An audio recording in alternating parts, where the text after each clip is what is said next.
Mga tol, sang-ayon ba kayo sa sinabi ni Medal of Valor, Colonel Ariel Querubin?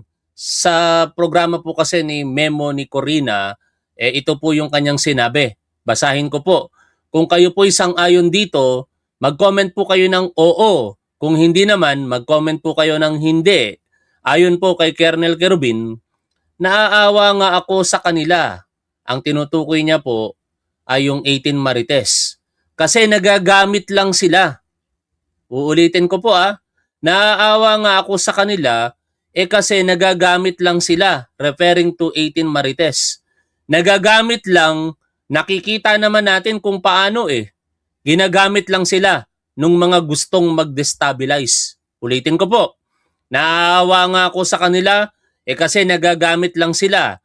Nagagamit lang, nakikita naman natin kung paano. Ginagamit lang sila nung mga gustong mag-destabilize. Yan po ang pahayag ngayong araw po na ito ni Colonel Ariel Querubin. At dahil po dyan mga tol, inaatake siya ngayon ng DDS. Nakalimutan na ng DDS yung kanyang naging paninindigan sa nakalipas na halalan. Kasi basically, naging parang DDS itong si Ariel Querubin sa mga nakalipas po na halalan bagamat natalo po siya. Pero ngayon, wala akong ibang nakikita ngayon dito kung hindi fake news daw. Tapos sabi ng iba pang mga DDS, nakatanggap na daw po ng maleta, never again Querubin. Galit na galit sa kanya mga DDS, animal, kauri ni Trililing, sira ulo mo Querubin, buang ka rin, nabigyan na sikreto ng maleta, gago, nabili na rin na ba ito, yun Walang ibang komento kung hindi galit na galit yung mga DDS sa kanya, mga tol. No? Tingin ko naman nagsasabi lang ng totoo itong si Ariel Querubin. Pero actually, disagree nga ako doon sa statement niyang naaawa Kasi itong mga 18 Marites na ito, hindi po dapat kaawaan ito. Pero 100% nag-agree ako na nagagamit ang mga ito. Nagpapagamit sila. Kasi inamin naman ni Mike Defensor na tinutulungan niya ang mga 18 Marites na ito, 'di ba? Nagkaroon ng issue. Pinatawag nga si Mike Defensor ngayong araw po na ito, sinampi na ng NBI, pero hindi dumalo. Ang sinend niya si Attorney Ferdinand Topacio. Kaugnay po ng alegasyon sa kanya na siya daw po ay nagbayad ng 5 milyong piso para po ang mga ito ay tumestigo sa publiko o sa Senado in particular, itong 18 Marites. At yan ay hindi po categorically tinanggi ni Mike Defensor. Bagkos ang sinagot niya, wala daw pong illegal sa pagtulong na kanyang ginagawa sa 18 Marites na ito. Kaya naman mga tol, dahil po sa pahayag na yan, naaawa, medyo hindi ako nag-agree dyan kasi hindi dapat kaawaan itong mga 18 Marites na ito kung totoo na sila'y kaya lumabas ay dahil binayaran. Pero 100% agree ako sa sinasabi ni Colonel Querubin na ginagamit lang ang mga yan para sa mga gustong mag-destabilize sa ating gobyerno. Panoorin at reaksyonan po natin. Sabi ng mga DDS, fake news daw ito. Yun ang problema sa inyo. Yung comfort zone nyo kasi laging sa mga vlogger lamang ng mga Duterte. Hindi kayo nanonood ng mainstream media at hindi nyo pinapanood yung mismong interview katulad ngayon. Sasabihin yung fake news, eto nga, buhay na buhay dito si Colonel Ariel Querubin. Ang buhay talagang Medal of Valor. Alam nyo, yung Medal of Valor, pinakamataas na medalya po itong makukuha ng isang sundalo. Pakinggan po natin siya dito. Memo, mainit ang usaping politika at seguridad sa bansa matapos lumutan ang mga alegasyon ng destabilization plots at mga ulat tungkol sa umano'y banta sa seguridad ng Senado. Maging ang kontrobersyang kinasasangkutan ng tinatawag na Maleta Boys. Nilinaw naman ng Armed Forces of the Philippines na hindi na sila aktibong miyembro ng militar nang mangyari ang mga sinasabing insidente. Kasabay nito, lumalalim din ang hidwaan sa pagitan ng dating magkaalyado, the Great Unity Divorce kung tawagin. Para himayin ang mga isyong ito mula sa pananaw ng seguridad, at pambansang katatagan, makakasama natin si retired Colonel Ariel Quirobin. Good morning, Colonel. Maganda umaga. Oh, fake news ba yan? Talaga kayong mga DDS, oh. Hindi yan AI. Ibalik natin yung sinabi ni Loren Legarda. Hindi AI itong nakikita natin. Ito ang respetadong si Colonel Ariel Quirobin, regardless kung ano yung kanyang paniniwalang politikal, pero when it comes to accomplishment, pagdating po sa kanyang serbisyo bilang sundalo, hindi po matatawaran. Mabibilang po natin ang mga nakatanggap po ng Medal of Valor Award sa ating mga kasundaluhan. At isa po yan, itong si retired Colonel Ariel Quirobin, ang totoong Marines. Sa kanya, bagay yung once a Marine will always a Marine. Tama ba yung kasabihan na yun? Mukhang mali yata ako sa pagkakasabi ko. Pero sa kanyang dugo at sa kanyang serbisyo nananalaytay po yan. Dito po sa 18 Marites, dinidisown na nga kayo ng kapwa ninyo Marines. Sabi pa nga ng 37 Commandant ng Marines, wag nang sila yung nakiusap di ba? At wag daw silang ituring na kahanay pa nila sapagkat ginawa po nila ang pakikisama na yan sa pagnanakaw sa pondo ng bayan ay hindi na po sila Marines. Kaya ikinakahiya sila ng mga nasa aktibong serbisyo po ng Marines. Pakinggan natin ito, si Colonel Ariel Quirobin. Umaga sa iyo, Willard, and maganda umaga sa iyo, Jess. Good morning po. Yes, good morning. Snappy salute. To all your televiewers. Thank you, sir. Gaya ng nabanggit ni Attorney Jess, hindi naunahon ng AFP na hindi raw aktibong mga sundalo, yung mga tinatawag na Maleta Boys, nung mangyari yung mga alleged cash deliveries. Gaano ho kahalaga, sir, itong detaling ito sa pag-approach natin doon sa mga alegasyon nila? Well, tama sila, no? Kasi ang nangyari, no? Pagka umalis ka na sa serbisyo, lahat ng mga pinagagawa mo, personal yun At walang alam yung armed forces at saka yung Marines na binabanggit nila palagi dito sa corruption scandal na nangyayari. Nangyari yan nasa labas na sila ng armed forces. So tama sila. May mga nagsasabi na mas kapani-paniwala daw sila dahil sa kanilang military background. And may mga nagsasabi naman na walang kinalaman ang AFP sa kanila. Paano niyo ho ito tinitingnan, sir? Alam mo, nung una kasi, di ba, lumabas nga tayo dyan kasi we are all in search of truth. Lahat tayo. Nung una, natatandaan ko, bilib na bilib siya dyan. Kasi syempre, hindi pa alam yung totoo talagang sasabihin nagpapakilalang ex-Marines, kaya tiwala ka na yung integridad ng mga yon ay talagang Marines. Eventually, na-realize po nitong si Colonel Quirobin na perhaps sinungaling talaga itong mga 18 Marites na ito. Kaya ngayon, kasama na siya sa mga, according sa kanya, naaawa siya pero nagagamit itong mga Marites na ito para sa pag-destabilize, particular sa ating gobyerno. Di ba, nung lumabas yung Orly Gutesa, naglabas ako talaga ng ng saloobin kasi I was really hoping na totoo yung sinasabi. Kaya sabi ko doon. Kaya puring-puri siya ng mga DDS.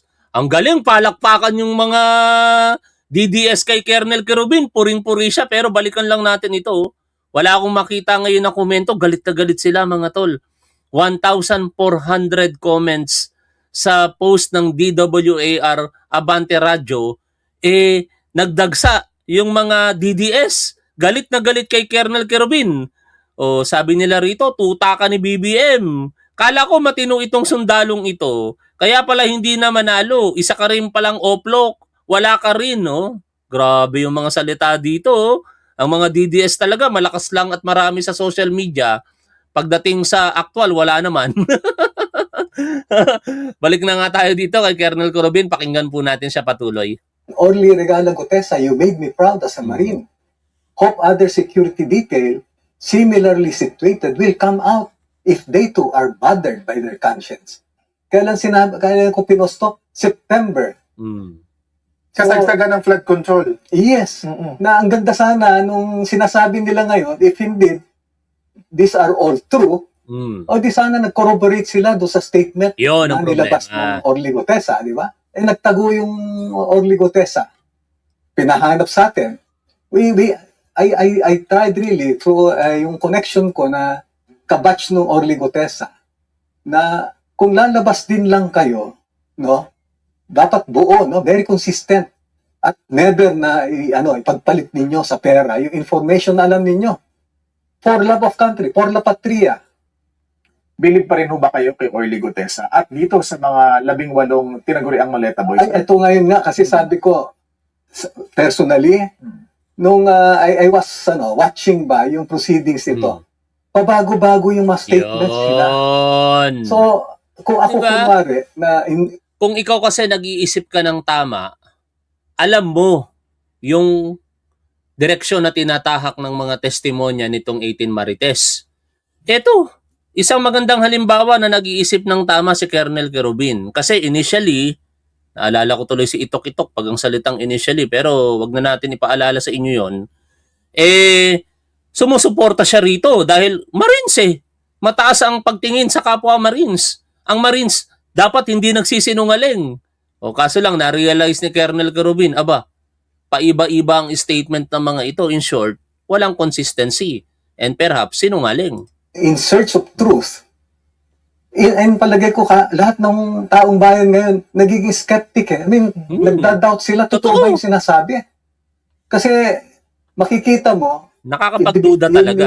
Yung kanilang joint statement, joint affidavit, pabago-bago rin. Dapat pa ba silang bigyan ng oras, sir, ng Senado at imbitahin muli ng Blue Ribbon Committee? Sabi ko nga, if all of these are brought to the bar of public opinion, it's propaganda. So lahat nag-speculate tayo. Depende nga kung kanino, kasi politics have polarized us so much, no? Na ang nangyayari, nawawalan na nga yung iba ng objectivity. Parang hindi na sila objective eh. Siguro, sir, dahil hinahanap niyo rin po yung ebidensya, ano? Yes. Oo. Naghahanap tayo ng katotohanan. Yun ang hinahanap natin. Kaya, every time na lalabas sila kunwari, tapos ganun pa rin na hindi magulo yung sinasabi, ikaw ba maniniwala? Di, sayang lang. They miss that opportunity na hinihingi ng taong bayan. Magsabi ng totoo. Yon talaga, totoo ang sinasabi dito ni Ariel Quirobin. Sinayang nila yung oportunidad sa pagsasabi ng katotohanan. Biruin ninyo mga tol, paano ka ba naman maniniwala sa mga yan kung pabago-bago ang sitwasyon? Kapag kakampi nila, hindi nakatanggap ng maleta. Kapag kakalaban nila, biglang nakatanggap ng maleta. O, sino ang mga halimbawa? Nung kalaban nila, si Loren Legarda at saka si Mark Villar, binanggit nila nakatanggap ng maleta. Tapos nung partikular na kumampi na sa kanila at tinawag pang bayani itong 18 Marites, hindi na daw nakatanggap ng maleta si Loren Legarda. Si Mark Villar hindi mo malaman kasi parang ilalaglag nila. Sapagkat sinasabi nila, actually hindi nga sila si Atty. Levito Baligod lang ang nagsasabi hindi daw po tinanggap personally ni Mark Villar yung mga maleta pero naipasok sa kanyang bahay ang mga maleta. Tapos ang nakita pa natin, sa bawat pagsasalita nitong mga Marites na ito, bihirang-bihira at kakaunti nga lang in particular yung kanilang mga sinasabi. Ang most of the time na nagsasalita ay si Atty. Levito Baligod. Kaya paano mo paniniwalaan yung mga Marites na ito? Na yung abogado, instead na yung testigo kuno ang magsasalita, si Levito Baligod ang laging nagsasalita. Anong kinakatakot nila? Pag sila ba'y nagsalita, mabubuking sila na hindi sila nagsasabi ng totoo? Kasi pwede silang matanong direkta. Pero ang ginagawa ni Levito Baligod, hindi niya pagsasalitaan. Tapos magtatanong ang mga reporter, ang sasagot pa si Levito Baligod. Kaya tuloy, nare-realize ngayon ng marami at salamat kay Colonel Ariel Quirobin na kahit DDS, na-realize niya na nililin lang tayo palagay nito itong mga 18 Marites po na ito. Actually, di naman Marites ang tawag sa kanya ni Colonel Quirobin. Tayo lang po ang nagbansag ng 18 Marites kasi ayoko pong tawaging 18 kargador yan dahil ang mga kargador ay marangal na hanap buhay po yan. Ayoko din pong katawagin silang ex-bodyguard dahil ang pagbabodyguard marangal din pong hanap buhay. Pwede tawagin silang Maleta Boys. Pero dito sa ating programa, minamarapat kong tawagin silang 18 Marites. Ano po yung mga magugulong detalye sa inyo Colonel? Like, top 3 na naguguluhan kayo sa pabago-bago nilang mga statement. Ayaw ko kasi mababanggit ko yung mga kaibigan natin, di ba? May kasama po ba dyan yung ako na magsasabi, yung mga implicated na politiko or politicians na binigyan daw ng maleta without naming names, no? Yun ba yung parang na dati sinabi nila nabigyan ng maleta, ngayon kinaklarify nila, hindi. Ayun, mga ganon, no? Meron nga doon na na binanggit na. Tapos binabawi nila na hindi pala ganon ang nangyari. Ano sa tingin nyo, bakit po binawi or bakit nung una pinangalanan tapos ngayon binabawi? Dapat matanong natin sa kanila. Oo. Given this, sir, may nakikita ho ba kayong pangalan? Tama yung sagot na yun. Dapat matanong natin sa kanila. Ang problema, tinatanong nga sila. Ang sumasagot si Levito Baligod. Di ba? Ganito ang nangyari dyan, mga tol.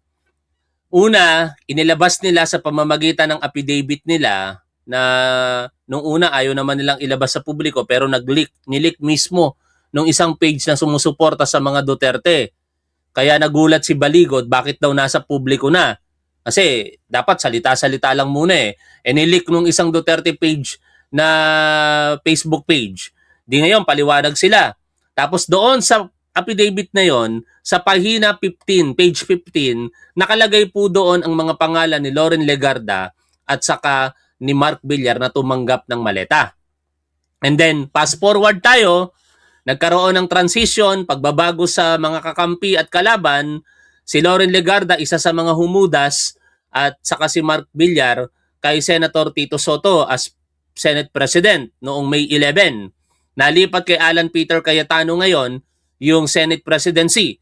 At syempre, basically, kakampi na nila itong si Loren Legarda at Mark Villar. Sa isang iglap, naglaho yun noong June 3.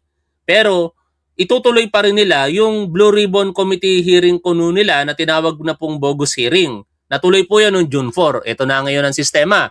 Noong June 4, nagtatanong na itong mga senador at ang sumasagot every now and then, si Levito Baligod, syempre sumasagot din yung mga nagpapakilalang marites. At in-skip na nila.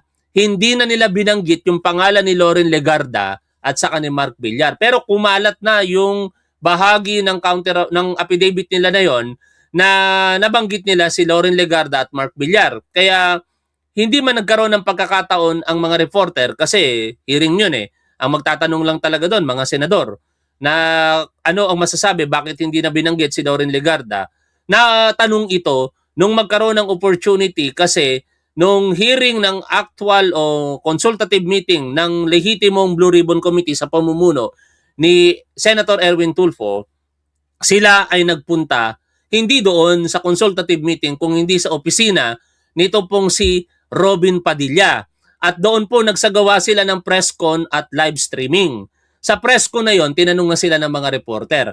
Pero instead na ang sumagot ay itong mga Marines na nag-allege kay Loren Legarda na tumanggap ng maleta, si Levito Baligod ang sumagot. At sinasabi niya, tinutuwid daw nila yung pagkakamali. Naging pagkakamali na lamang yung akusasyon kay Loren Legarda.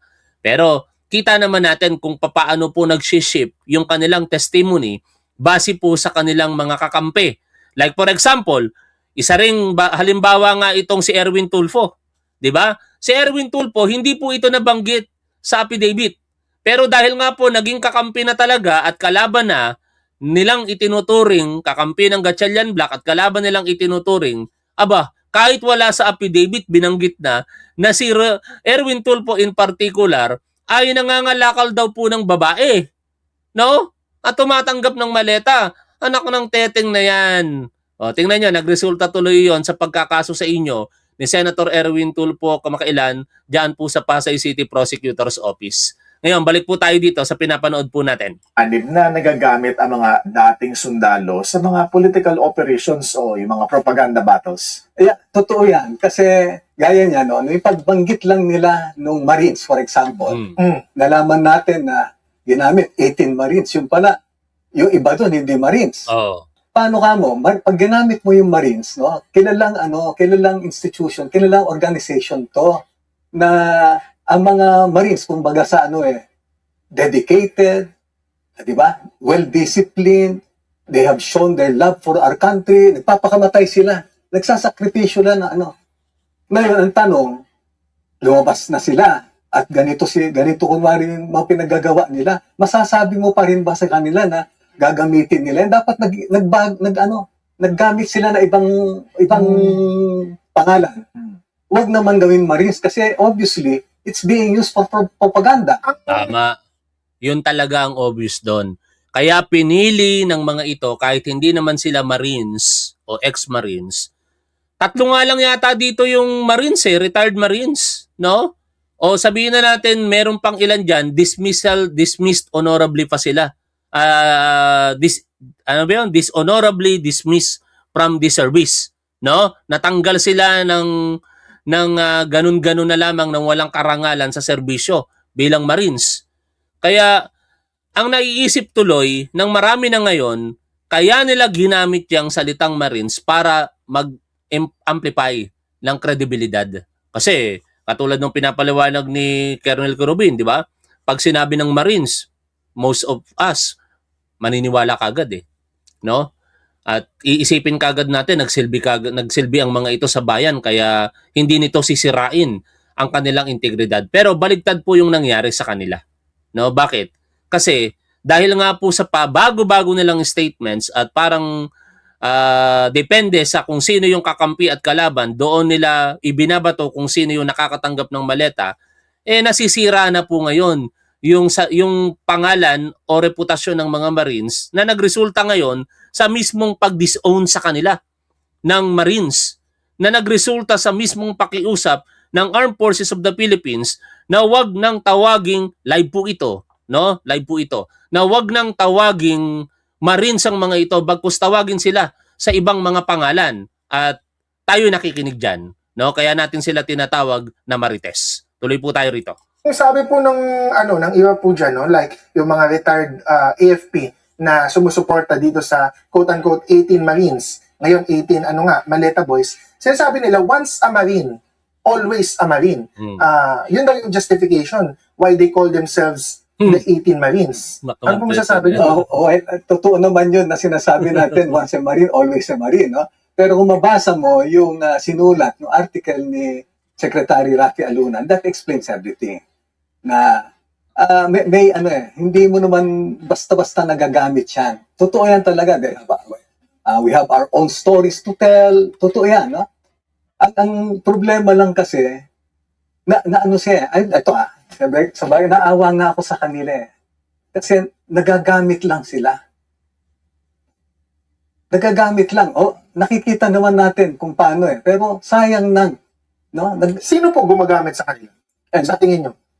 Nakikita naman natin kung ano yung Mga politiko? Mga Attorney Jess, sa tingin mo. mas maganda yung sa tingin nyo. Colonel, kasi kayo yung nasa security. Yung mga gusto mag-destabilize.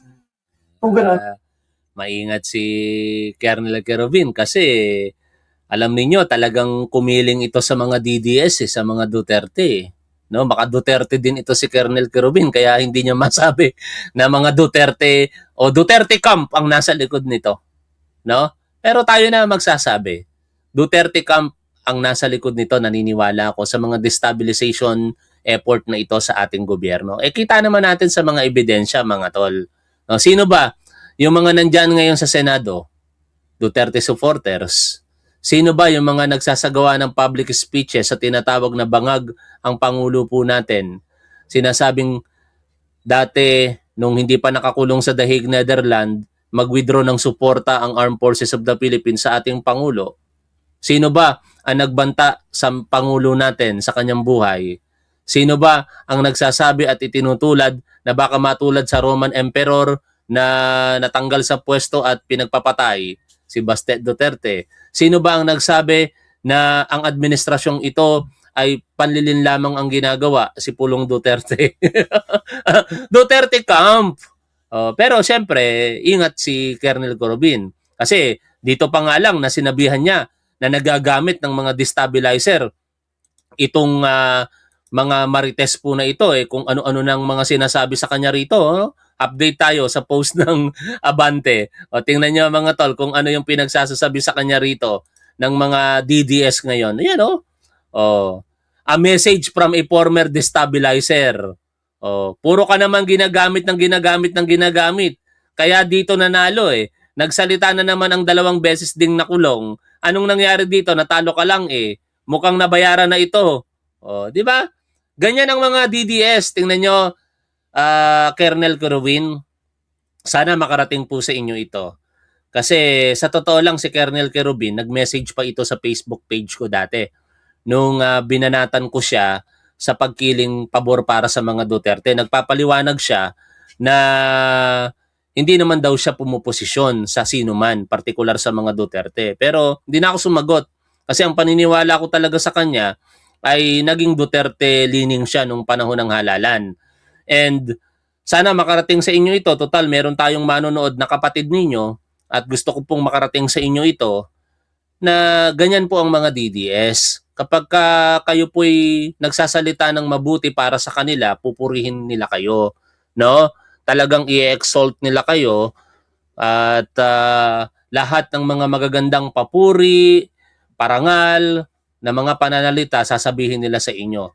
Pero the moment na i-cross ninyo yung kanilang paniniwala kahit sa simple pa lamang na pananalita katulad ng ginawa nyo rito, babanatan na nila kayo. Tinawag kayong ulol, yan, wala na, hudas na rin si Kerubin, nakapwesto na, balor ka pa naman. Dati bilib ako sa taong ito, ngayon hindi na, nalaso na ang utak, matandang laos. Yan nakikita niyo yung binabasa ko mga komento dito. Lesson learned sa inyo po yan, Colonel Kerubin. Mahirap pong maging DDS, sa totoo lang. Kasi pag naging DDS po kayo, Colonel Kerubin, ganyan po ang magiging asal. Mga walang hiya magsalita, napaka-ungrateful. Biruin mo, Medal of Valor itong nagsasalita. Pinagsilbihan po tayo nito. No? Inilagay po nito makailang beses ang kanyang buhay sa alanganin para lamang maipagtanggol ang ating kalayaan. Tapos wawalang hiyain ng mga DDS na ito. Ako nung sa tingin ko, DDS si Colonel Kerubin, di ako nagsalita ng hindi maganda dito dahil napakataas ang respeto ko sa isang Medal of Valor. Tapos ngayon, winawalang hiya ng mga DDS na ito porkit hindi pumapabor sa inyo ang sinasabi ng tao. Ang sir na nagagamit lang po sila. Ano po ang mensahe nyo sa kanila?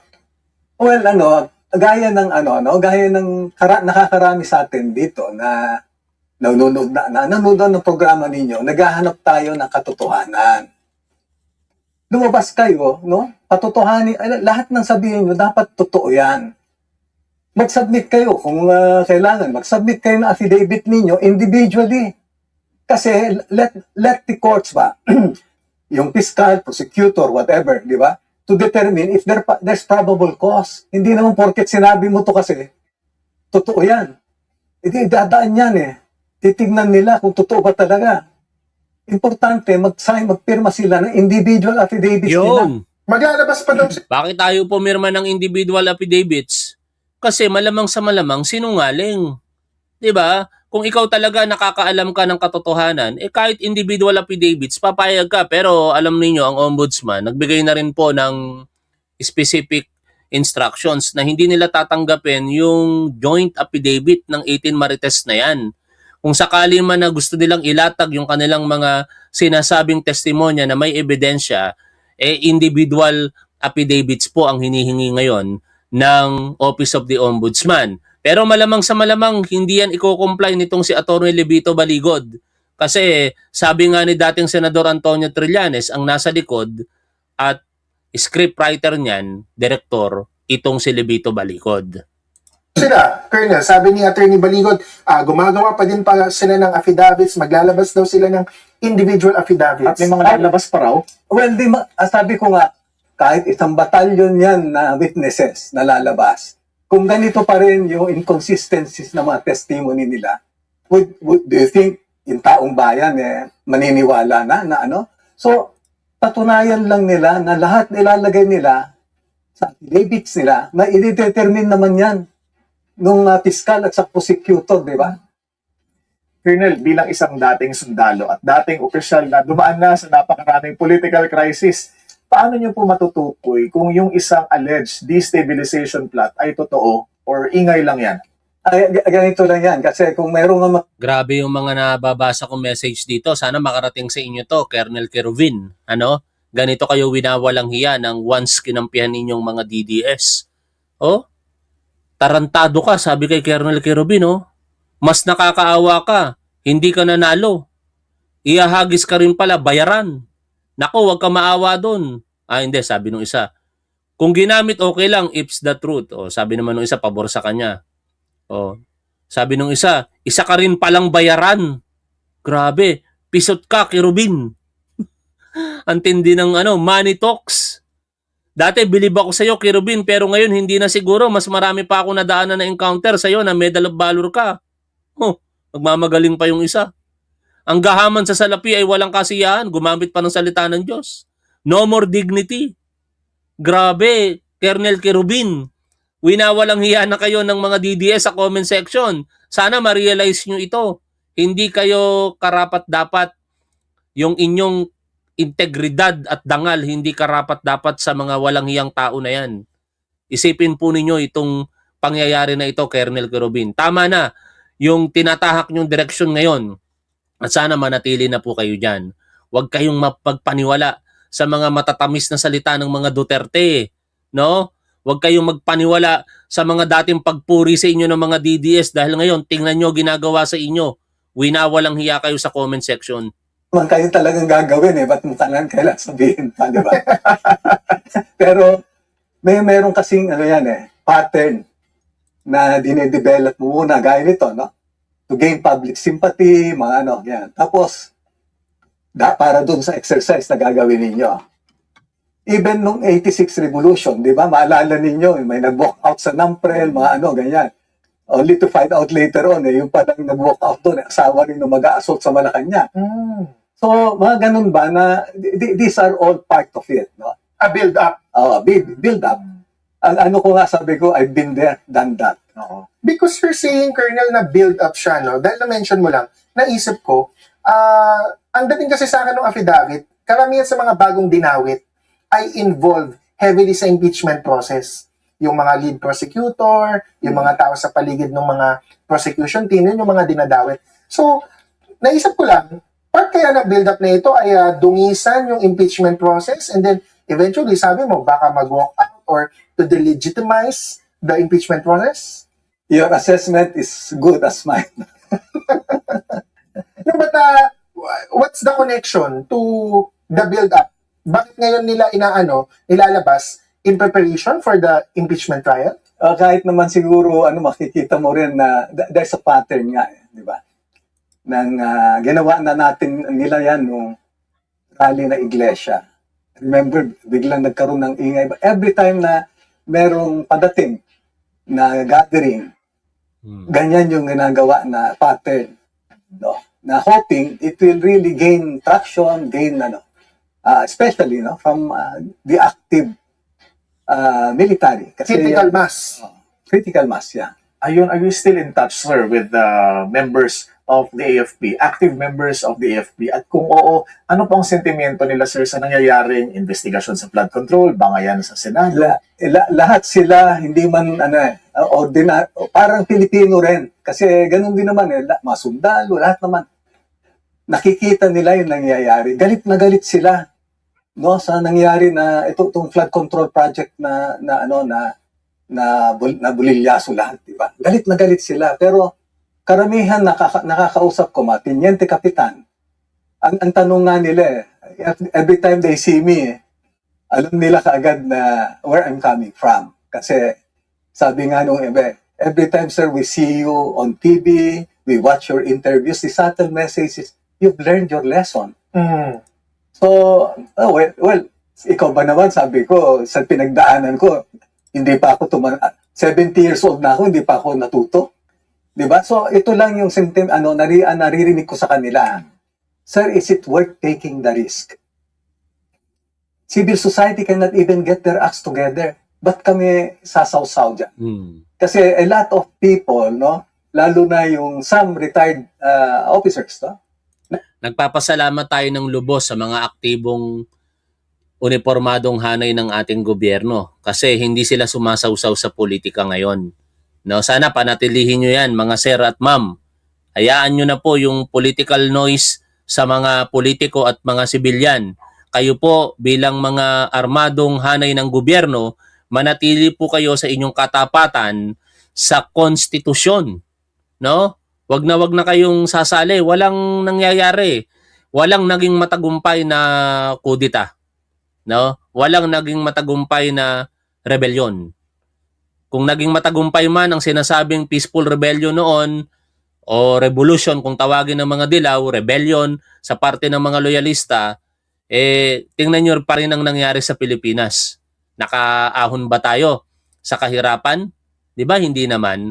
Kaya dapat lahat daanin na lamang sa tamang paraan. Ang kudita, walang puwang yan sa isang demokrasya.